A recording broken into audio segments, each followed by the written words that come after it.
নমস্কাৰ প্ৰিয় বন্ধুসকল, স্বাগতম জনাইছোঁ DN নেটৱৰ্কলৈ। আৰু মই আজি আপোনাক জনাবলৈ ওলাইছোঁ তুলা ৰাশি।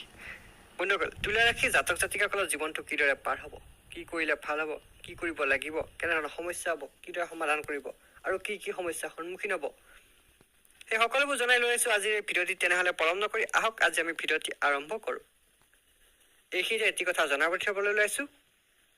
আপুনি যদি পোনপ্ৰথমবাৰৰ বাবে মোৰ চেনেলটিলৈ আহিছে তেনেহ'লে ভিডিঅ'টি লাইক কৰিব, কমেণ্ট কৰিব, শ্বেয়াৰ কৰিব আৰু চেনেলটি ছাবস্ক্ৰাইব কৰি বেল আইকনটি বজাই দিব। তেনেহ'লে কি হ'ব, মোৰ আহিবলগীয়া নতুন নতুন ভিডিঅ'সমূহ আপুনি পোনপ্ৰথমতে চাবলৈ পাব। আৰু যদি ভিডিঅ'টি চাই বেয়া পায় তেনেহ'লে ডিছলাইক কৰি আপোনালোকৰ মতামতসমূহ জনাই দিব। আহক ভিডিঅ'টি আৰম্ভ কৰোঁ। তুলা ৰাশি। তুলা ৰাশি আপুনি স্বাৰ্থত্যাগী, মিতব্যয়ী, লোকপ্ৰিয়, গুণগ্ৰাহী, স্বাধীন চেতিয়া, জেদী আৰু বাহিৰৰ পৰা বুজা কঠিন হ'ব। আনহাতে আপুনি আত্মবিশ্বাসী, সমাদৃঢ়, চৰিত্ৰ দৃঢ়তা প্ৰশংসনীয় হ'ব। আইন, সাহিত্য, দৰ্শন, পুৰাতত্ত্ববিদ আদি বিষয়ত শুভ ফল লাভ কৰিবলৈ সক্ষম হ'ব।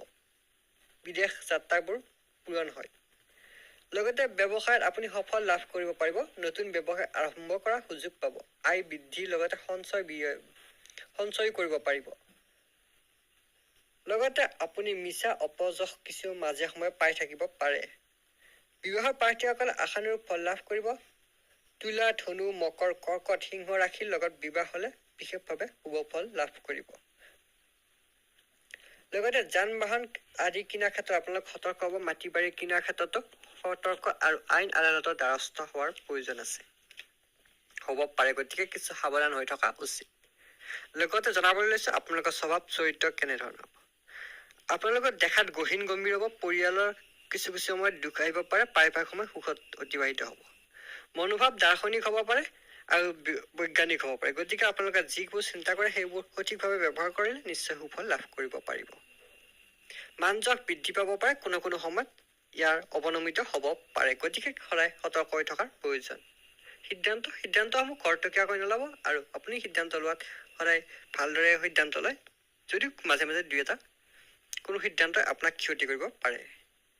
পৰিয়ালৰ উন্নতি হয়, আকৰ্ষণীয় হয়।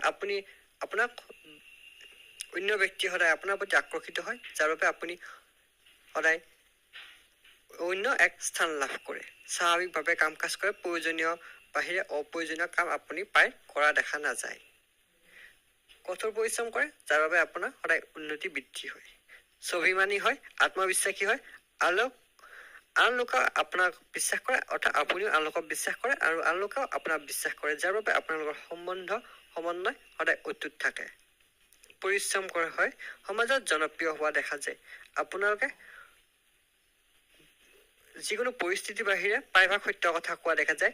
আপোনালোক জেদী হয় আৰু নেতৃত্ব হয়। খং বেছি হয়, যাৰ বাবে কোনো সময়ত আপুনি অৱহেলিত হ'ব পাৰে বা আপোনাৰ কথা অন্য ব্যক্তিয়ে গ্ৰহণ নকৰিব পাৰে।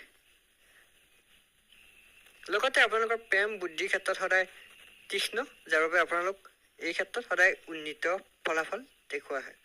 আপুনি আনৰ দুখ সহজে দুখিত হয়, তাৰ বাবে আপুনি কিছু সময়ত বিভিন্ন ক্ষতিৰ সম্ভাৱনাও হ'ব পাৰে। গতিকে আপুনি সদায় ভালদৰে থাকিব। আপোনাৰ চিন্তনশীল সদায় উন্নত ধৰণৰ হয়। বন্ধুসকল, যদি ভিডিঅ'টি চাই ভাল পালে লাইক কৰিব, কমেণ্ট কৰিব, শ্বেয়াৰ কৰিব আৰু ছাবস্ক্ৰাইব কৰিবলৈ নাপাহৰিব। তেনেহ'লে চাই থাকিব DN নেটৱৰ্ক।